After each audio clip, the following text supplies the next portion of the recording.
একটা কথা আছে, হ্যাঁ, কথা হইলো বান্দর যখন পুরা হয় গাছ বয়ে মুতে। তো এন হচ্ছে বান্দর না, এনো আমি আছি। এখন আপনারা প্রশ্ন যে হঠাৎ করে গেলে গাছ বয়ে ভিডিও করতেছি, কারণ আমি অনেক চিন্তা ভাবনা করে দেখলাম এই রাস্তাঘাটে অলি গলিতে ঘুরার চাইতে এরকম একটা গাছের মাঝে উঠে বয়ে তা অনেক উপকার। কারণ মানুষ বেমানি করে, গাছ কোনোদিন বেমানি করে না, গাছ সবসময় মানুষের উপকার করে। কি লাগে এই যে গাছ থেকে আমরা যে অক্সিজেনটা নিই, অক্সিজেন 1000 কোটি টাকা খরচ করলে পাওয়া যেত না। আর মানুষের যে চাল চলন, মানুষের যে আচার ব্যবহার, যে যে জায়গায় যাইবা মানুষের মিজাজ খারাপ, ময়লা আবর্জনা, গাড়ির হর্ন, মানে একটা বিরক্তকর অবস্থা। এই জন্য চিন্তা করতে এখন থেকে গাছে বয়ে থাক।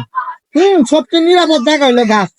আর সবচেয়ে বড় কথা হইলো কি, গাছ কোনোদিন মানুষের লগে, আরে বেটা হে দেখ যা পাল, হে দেখছে অবস্থাটা।